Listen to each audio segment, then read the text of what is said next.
ఏమన్నా పీకేం అక్కడికి ఉన్నది కూడా ఇచ్చి వచ్చేవాళ్ళు. అదే కదా, ఉన్నది కూడా ఇచ్చి వచ్చిన తర్వాత ఏమవుతుందంటే పోనీ ఒక ఏడాది ఉంటే మాత్రం ఇంకా అక్కడ చాలా అదేదో లాక్కుంటారు. ఇవన్నీ అదే మళ్ళీ కబుర్లు చెప్పారు కదా. మళ్ళీ ఇప్పుడు తెలంగాణకు అన్యాయం జరుగుద్ది ఒకవేళ 10 ఏళ్ళు ఎక్స్టెండ్ చేస్తే. వాళ్ళు అది తెలియదు ఏంటంటే శాశ్వత రాజధానిగా చేస్తారనేది చెప్పడం అతని ఉద్దేశం. 10 ఏళ్ళు ఎక్స్టెన్షన్ అన్నది కాదు అతని ఉద్దేశం. దాన్ని అట్లాగే శాశ్వతంగా ఉంచుకుంటారని. ఏ ఆంధ్రుడికి హైదరాబాద్ రాజధానిగా ఉండటం ఇష్టం లేదు, ఉమ్మడి రాజధానిగా. అది హరీష్ రావు గుర్తుపెట్టుకోవాలి.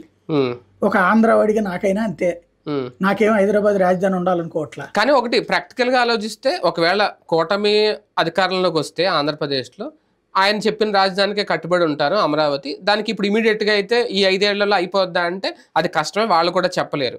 సో ఖచ్చితంగా అక్కడ రేవంత్ రెడ్డి అధికారంలో ఉన్నాడు కాబట్టి, ఎన్డీఏలో కూటమిగా తెలుగుదేశం పార్టీ ఉంది కాబట్టి ఆ దిశగా ఏమన్నా ఆలోచన చేస్తున్నారు ఇంకా ఉమ్మడి రాజధానిగా హైదరాబాద్ మరో 10 ఏళ్ళు కొనసాగించే అవకాశం? యాజ్ ఆఫ్ నామ్స్ అయితే నాకు తెలిసి మళ్ళీ రాష్ట్రం అడగాలి.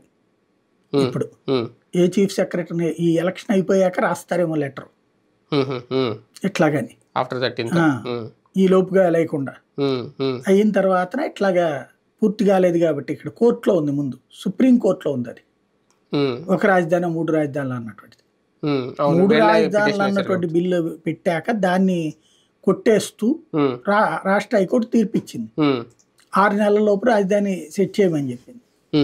దాన్ని కొట్టేసింది సుప్రీంకోర్టు 6 నెలల లోపు ఎట్లా అవుతుందని. అదే సందర్భంలో ఒక రాజధాని 3